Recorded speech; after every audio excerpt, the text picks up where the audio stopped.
Halo, jumpa lagi dengan saya Arli Kurnia. Kali ini saya ingin berbagi tips tentang bagaimana caranya mengelola keuangan. Ya, ada 5 kesalahan yang membuat kita salah ya, dan uang kita semakin menipis ya, yaitu 5 kesalahan dalam mengelola keuangan. Apa 5 kesalahan itu? Mari kita simak berikut ini.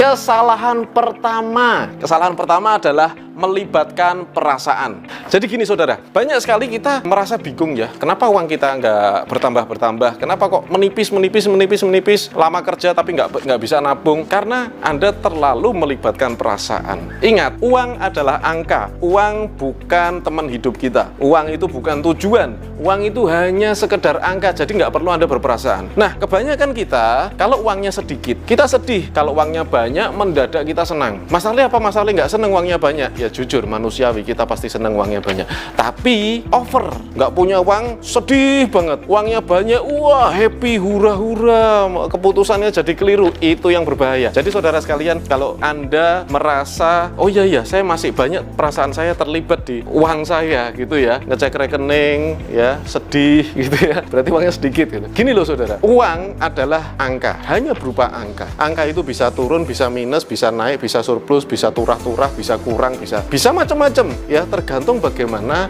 Anda mengelolanya. Nah, kalau Anda masih melibatkan perasaan di dalam mengelola uang, artinya Anda belum siap untuk mengelola uang. So, mulai sekarang jangan libatkan perasaan. Kalau sedikit ya jangan terlalu bersedih, biasa aja. Kalau banyak ya jangan terlalu seneng, jangan sombong, biasa aja. Karena perasaan yang datar itu sangat membantu Anda dalam menghitung nantinya. Kesalahan yang kedua yaitu tidak merencanakan. Nah, gagal merencanakan sama dengan merencanakan untuk gagal.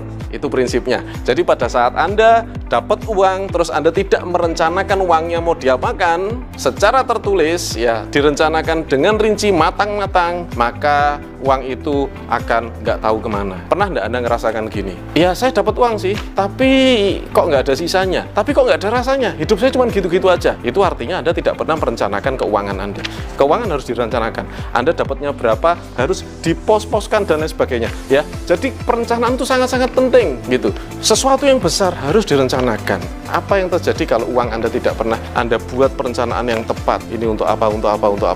Maka yang terjadi uang itu akan keluar tanpa rencana. Semakin banyak Anda mengeluarkan uang tanpa rencana, artinya pola keuangan kita sangat-sangat lemah. Yang ketiga adalah tidak memisah uang. Saudara sekalian, uang adalah sesuatu yang memang harus dipisah-pisah. Banyak sekali orang datang ke saya punya bisnis miliaran rupiah dan mereka merasa minus, mereka merasa pusing. Ya, ada salah satu orang dari Makassar, pengusaha mebel, datang ke tempat saya dan dia bilang sama saya, Mas Arli, penghasilan saya itu adalah 350 juta per bulan. Wow, fantastis ya. Kalau kita baca data ya, presiden saja itu gajinya cuma 80 juta. Nah, orang ini keuntungan bisnisnya setiap bulan itu mencapai 350 juta rupiah. Ini sangat-sangat dahsyat. Tapi apa yang terjadi? Dia ke rumah saya dan dia dalam kondisi yang tidak tenang. Dia merasa bahwa penghasilannya selalu habis setiap bulan. Gimana cara ngabisin duit 350 juta setiap bulan? Dan orang ini bisa habiskan uang itu. Nah, salahnya di mana? Salahnya adalah dia tidak memisah keuangannya. Dia punya bisnis banyak, tapi uangnya jadi satu.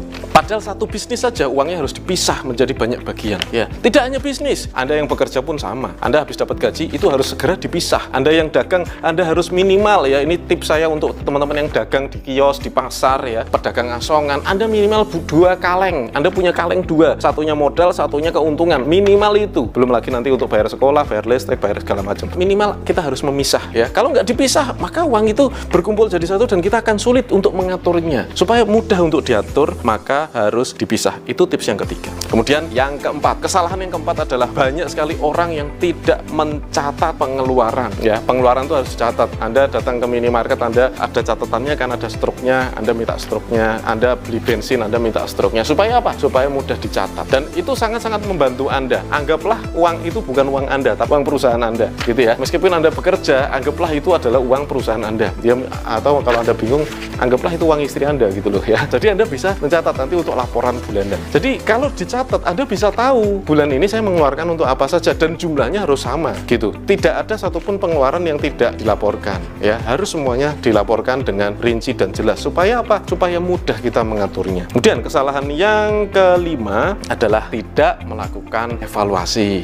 Saudara sekalian, banyak dari kita ya mungkin sudah benar ya semuanya, empat-empatnya sudah benar, tapi tidak pernah melakukan evaluasi, yaitu sama aja bohong. Untuk apa dicatat? Untuk apa dipisah-pisah? Untuk apa direncanakan? Untuk apa diatur uangnya kalau tidak pernah dievaluasi? Tujuan dari mengatur keuangan adalah untuk terus-menerus mengevaluasi. Saudara sekalian, kita tidak mungkin bisa benar 100% di saat awal-awal, tetapi ini adalah masalah kebiasaan. Pada saat kita punya kebiasaan yang baik dalam mengatur keuangan, mengelola keuangan, maka keuangan Anda akan sehat. Orang yang keuangannya sehat, entah dia kerja atau dia bisnis, dia akan memiliki kehidupan finansial yang lebih longgar. Kenapa orang merasa kepepet? Kenapa orang merasa uangnya nggak ada wujudnya? Karena dia tidak pernah mengaturnya. Sama seperti waktu. Kalau Anda mengatur waktu Anda akan bisa melakukan banyak hal dalam sehari. Tapi kalau Anda tidak mengatur waktu Anda akan habis begitu saja. Sama, uang juga seperti itu. Anda mengaturnya, maka Anda akan longgar uang. Kalau Anda tidak atur, maka Anda terus-menerus akan merasa kesulitan uang. Demikian, mudah-mudahan bisa bermanfaat. Sampai jumpa di video berikutnya. Saya doakan semoga Allah Subhanahu wa Ta'ala memberikan Anda rizki yang melimpah dan berkah. Wassalamualaikum warahmatullahi wabarakatuh.